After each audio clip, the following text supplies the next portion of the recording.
Assalamualaikum warahmatullahi wabarakatuh anak-anak. Perkenalkan, nama Ibu Nur Anissa Yustisia. Kalian boleh panggil Ibu Nura. Nah, pada pertemuan kali ini kita akan belajar tentang siklus air.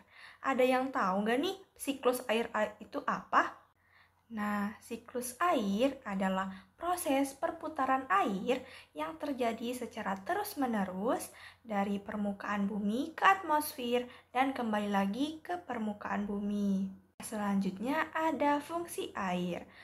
Fungsi air ini sangat penting ya anak-anak bagi kehidupan kita. Semua organisme membutuhkan air untuk kehidupannya. Tumbuhan, hewan, manusia. Nah, tumbuhan ini membutuhkan air untuk berfotosintesis.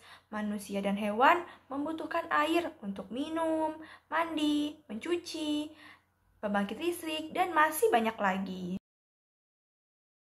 Kita masuk ke tahapan siklus air. Yang pertama ada evaporasi.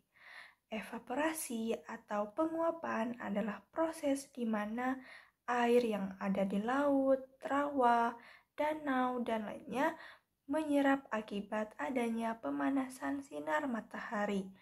Dalam tahapan ini, air diubah menjadi uap air atau gas, sehingga bisa naik ke atmosfer. Semakin besar energi panas matahari yang sampai ke permukaan bumi, maka laju evaporasi juga akan semakin besar. Nah, tahap siklus air yang kedua ada transpirasi. Transpirasi merupakan proses penguapan yang serupa dengan evaporasi. Hanya saja, proses penguapan ini terjadi pada jaringan makhluk hidup. Transpirasi juga mengubah air menjadi uap air dan dibawa ke atmosfer. Selain berasal dari sumber air langsung, penguapan dalam daur air ini di permukaan bumi juga dapat terjadi pada jaringan tumbuhan. Penguapan ini sering disebut dengan transpirasi, seperti contohnya akar tanaman yang menyerap air dan mendorongnya ke daun untuk digunakan dalam proses fotosintesis. Nah, pada tahap siklus air yang ketiga ada presipitasi.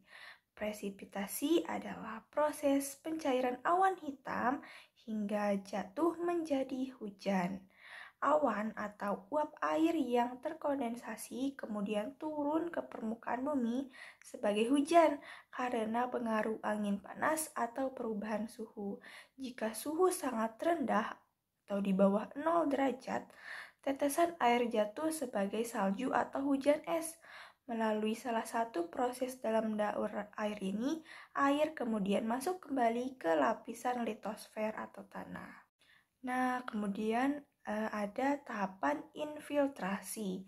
Nah, infiltrasi ini adalah proses terakhir dari siklus air ini, yakni setelah hujan.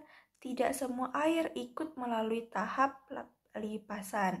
Beberapa di antara mereka bergerak jauh ke dalam tanah. Air ini disebut infiltrasi yang mengalir ke bawah dan menjadi air tanah sebagai proses penyerapan air ke dalam tanah.